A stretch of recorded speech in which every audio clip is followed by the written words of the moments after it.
नमस्कार दोस्तों, मैं Abhishek Yadav स्वरालय music class channel में आपका तहे दिल से स्वागत करता हूं। मैंने आपकी KVS PRT म्यूजिक की 7 क्लासेस ले ली हैं। आज ये आपकी 8वीं क्लास है, तो आप तैयार हो जाइए। बहुत इंपॉर्टेंट क्लास है आज की क्लास में सप्त ताल और उससे बनी 35 तालों की जाति और अंगों के बारे में मैंने बताया है। सप्त ताल जो कि दक्षिण में प्रयोग की जाती है वर्तमान में, ठीक है। और प्राचीन काल में जो दक्षिण यानी जो दक्षिण भारतीय संगीत है उसमें प्रयोग की जाती थी वो 108 ताले थी, ठीक है। इतना समझ में आया आपको। अब आगे की हम बात करें तो सप्त ताल को सप्त सुलादी ताल भी कहते हैं वर्तमान में। तालों के नाम क्या है? कुल 7 ताले हैं हमारी। पहली ताल का नाम है ध्रुवा, दूसरी ताल का नाम है अट, तीसरी ताल का नाम है मठ, चौथी का नाम है त्रिपुट, जम, रूपक और एक ताल। ध्रुवा ताल जो है वो 14 मात्रा की है, 4 विभाग है उसमें। अट ताल जो है वो 12 मात्रा की है, 4 विभाग है। मठ, त्रिपुट और जंप, इन तीनों में 3-3 विभाग है और इनकी मात्रा है 10, 8 और 7। और रूपक 6 मात्रा की है जिसमें 2 विभाग है, और एक ताल 4 मात्रा की है जिसमें 1 विभाग है। याद रखने के लिए आप याद रख सकते हैं कि शुरू की जो 2 ताले हैं उसके जो विभाग है वो 4-4 है। मठ, त्रिपुट और जंप 3-3 है, और रूपक और एक ताल, रूपक 2 विभाग का है और एक ताल जो है वो 1 विभाग का है। उम्मीद करता हूँ कि आपको ताल के बारे में समझ में आया होगा। अब इन्हीं तालों की जातियां हैं और अंग है। जाति की बात करें तो इनकी 5 जातियां हैं, और अंग की बात करें तो 6 हैं। जाति की बात करें तो कौन कौन सी है? तिस्त्र, चतुस्त्र, खंड, मिश्र और संकीर्ण। तिस्त्र जाति में 3 मात्रा है, चतुस्त्र जाति में 4 मात्रा है, खंड जाति में 5 मात्रा है, मिश्र में 7 है और संकीर्ण में 9 है। उम्मीद करता हूँ कि ये भी आपको समझ में आया होगा। अब अंग की बात करें तो अंग जो हमारा है उसका पहला अंग है अनुद्रुत, दूसरा है द्रुत, तीसरा है लघु, चौथा है गुरु, 5वां है प्लूत और छठा है काकपद। अनुद्रुत की बात करें तो अनुद्रुत 1 मात्रा का है, द्रुत 2 मात्रा का है, लघु 4 मात्रा का है, गुरु 8 मात्रा का है, प्लूत 12 मात्रा का और काकपद 16 मात्रा का है। फिर इनके एक अपना सिंबल है। अनुद्रुत का सिंबल जो है वो एक चंद्र आकार का इस प्रकार से रहेगा।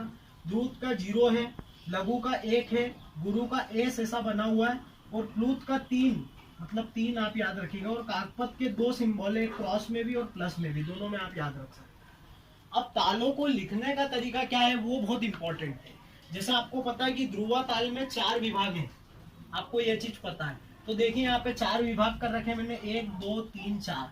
अब ध्रुवा ताल में 14 मात्रा है, तो 14 मात्रा में इसको हमेशा जब भी हम लिखेंगे तो लघु, द्रुत और अनुद्रुत के अकॉर्डिंग ही लिखेंगे, इन तीनों का प्रयोग नहीं किया जाता है। अब लिखने के तरीके पे आप ध्यान दीजिएगा। जैसे ये 4 विभाग है, तो 4 विभाग में लघु जो है, अगर मैं पहले पे लघु रखता हूँ और दूसरे पे हमारा क्या आ रहा है, ये द्रुत आ रहा है, तो द्रुत, और तीसरे पे लघु और चौथे पे लघु। तो आप जब काउंटिंग करोगे तो लघु जो हमारा होता है वो 4 मात्रा का होता है, और द्रुत जो हमारा होता है वो 2 मात्रा का होता है। तो इस हिसाब से 4 2 4 4, तो इस प्रकार से क्या बनेगा, 4 और 2 6, 6 और 2 4 10, सॉरी 6 और 4 10 और 10 और 4 14। इस प्रकार से ये पूरी मात्रा कंप्लीट होती है। इसी प्रकार से हमारी पहली ताल कंप्लीट हुई, उसी प्रकार से हमारी दूसरी ताल भी, अट भी कंप्लीट होगी, मठ भी होगी, और त्रिपुट भी होगी, झंप भी होगी, रूपक भी होगी और एक ताल भी होगी। विभाग उनके हिसाब से ही होंगे और मात्रा भी उनके हिसाब से ही होगी, आप देख सकते हैं। एक जगह अनुद्रुत यूज किया गया है, किसमें? जंप में। जंप 7 मात्रा का है, इसीलिए एक अनुद्रुत लगाना जरूरी है। 4 और 2 तो कंप्लीट हो जाएगी, लेकिन एक मात्रा कंप्लीट करने के लिए हम अनुद्रुत का प्रयोग करेंगे। इस प्रकार से जंप भी हमारा कंप्लीट हो जाएगा। अब अगर मैं बात करूं कि how to make 35 taals from this 7 taals, मतलब इन 7 तालों से 35 ताल कैसे बने, तो वो हम देखते हैं। सपोज वी टेक ध्रुवा ताल, अगर हम माने कि हम ध्रुवा ताल ले लें तो फिर then we will get 5 taals from Dhruva taal. अब ध्रुवा ताल से हमको 5 ताल मिलेंगे। कैसे? How? We will use all the jati and will make taal, यानी जो हमारी 5 जातियां हैं इनसे हम सारे ताल बनाएंगे।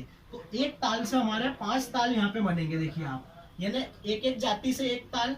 तो ध्रुवा ताल लिया हमने, तो ध्रुवा ताल की तिस्त्र जाति से बनेगा, चतुस्त्र से बनेगा, खंड से बनेगा, मिश्र से और संकीर्ण से। ऐसे कुल 5 ताल हमारे इसमें बनेंगे ध्रुवा ताल से। और एक ताल से अगर 5 ताल बन रहे तो हमारे कुल कितने ताल हैं? 7 ताल है। तो 7 तालों से कितने ताल बनेंगे? 33 ताल। 7 × 35। आप देख सकते हैं कि एक ताल से 5, तो इस प्रकार से 7 × 5 35। अब मैंने एग्जाम्पल के लिए एक ताल लिया है, जैसे मैंने लिया है त्रिपुट। अब त्रिपुट में अगर हमको पांचों जाति से बनाने हैं ताल, तो किस प्रकार से बनाएंगे? तो त्रिपुट में कितनी मात्रा होती है? 8 मात्रा होती है, ठीक है। तो त्रिपुट में अगर 8 मात्रा है, तो 8 मात्रा के जो विभाग है, ये एक लघु का बनेगा, ये 2 जीरो के बनेंगे, 2 खाली के, मतलब 2 इसके हैं द्रुत के। तो लघु कितने मात्रा का है? 4 मात्रा का। द्रुत कितनी मात्रा का है? 2-2 मात्रा का। तो इस प्रकार से 4 2 2 8 होंगे। लेकिन तीसरे जाति की बात करें, तो तीसरे जाति में ये जो लघु होगा ये 3 मात्रा का हो जाएगा, क्योंकि तीसरे जाति हमारी कितनी मात्रा की होती है? 3 मात्रा की। और एक बात ध्यान रखिएगा, आप जब भी इसको चेंज करेंगे तो हम लघु में ही चेंज करेंगे, इसके द्रुत में कोई चेंज नहीं होगा। इसी प्रकार से चतुस्त्र की बात करें तो इसमें 4 ही रहेगा, तो वही की वही मात्रा बनेगी। खंड की बात करें तो 5 मात्रा लग जाएगी, आप देख सकते हैं 5 है खंड में। इसी प्रकार से मिश्र की बात करें तो मिश्र में 7 मात्रा है, तो 7 लग जाएगी, तो 7 2 2 11 बन गया। फिर उसके बाद संकीर्ण की बात करें तो संकीर्ण 9 मात्रा का है, तो संकीर्ण जाति में कैसा बनेगा ये ताल? जो लघु हो जाएगा वो 9 मात्रा का हो जाएगा, तो 9 2 और 2 यानी 13 मात्रा का ये पूरा कंप्लीट बनेगा। अब ये आपको ध्यान रखना है कि हमको चेंज इन लघु and make 35 taals from this 7 taals, मतलब कि हमको लघु में चेंज करके इन 7 तालों से 35 ताल बनाने हैं। अच्छा, एक चीज और रह गई जो इम्पोर्टेंट है कि 6 अंगों को षडांग और षंडक भी कहते हैं। अगर एग्जाम में आ जाए तो आप याद रखिएगा। इस प्रकार से हमारे पूरे 35 ताल कंप्लीट हुए। थोड़ा मैथमेटिकल पोर्शन है, आप याद रखिएगा, बहुत इंपॉर्टेंट है। अगर आपको मेरी वीडियो अच्छी लग रही हो और मेरी क्लासेस अच्छी लग रही हो और दिल से आवाज आए, तो मेरा चैनल सब्सक्राइब और लाइक जरूर कीजिएगा। और आज शाम को मैं आपका सरप्राइज ओपन करूंगा। जय Shri Ram, thank you so much.